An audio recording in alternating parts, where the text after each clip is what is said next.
ఇక నెల్లూరు జిల్లా రావూరు మండలంలో పంగిలి గ్రామంలో పోలీసులు భారీ కార్డౌన్ సెర్చ్ కార్యక్రమాన్ని నిర్వహించారు. జిల్లా ఎస్పీ ఆదేశాల మేరకు నిర్వహించిన ఈ తనిఖీలను రావూరు సర్కిల్ ఇన్స్పెక్టర్ శ్రీనివాసరావు పర్యవేక్షించారు. ఈ సందర్భంగా సిఐ శ్రీనివాసరావు మాట్లాడుతూ గతంలో పంగిలి గ్రామం ఎర్రచందనం అక్రమ రవాణాకు కేంద్రంగా ఉండేదని సిఐ శ్రీనివాసరావు తెలిపారు.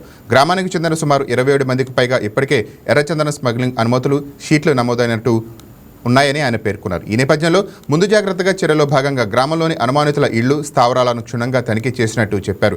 తనిఖీల సందర్భంగా సరైన పత్రాలు లేని సుమారు 15 వాహనాలను గుర్తించినట్టు వెల్లడించారు. అయితే తనిఖీల్లో ఎలాంటి ఎర్రచందనం దొంగలు, అక్రమ ఆయుధాలు లేదా మాదక ద్రవ్యాలు లభించలేదని సిఐ శ్రీనివాసరావు స్పష్టం చేశారు.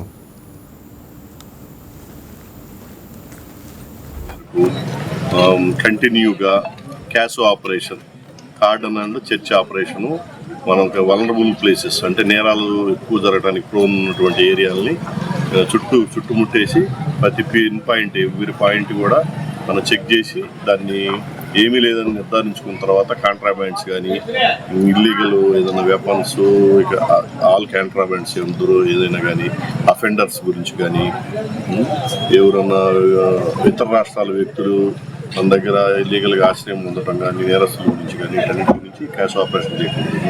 ఇది కంటిన్యూగా మా జిల్లా వ్యాప్తంగా జరుగుతుంది.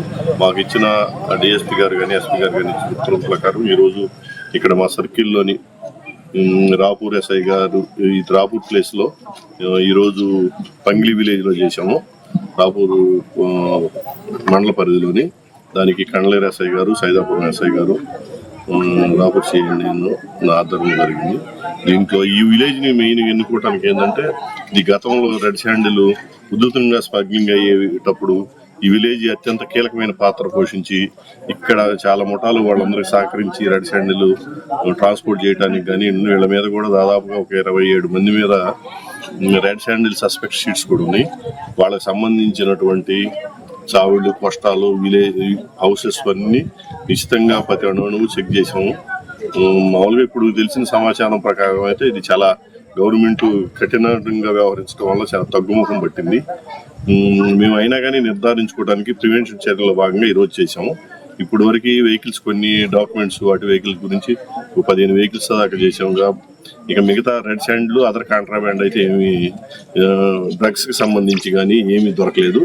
ఆ తదనంతరం పబ్లిక్ అందరిని గ్యాదర్ చేసేసి మేము వాళ్ళని అవేర్నెస్ ప్రోగ్రామ్ కండక్ట్ చేసాం.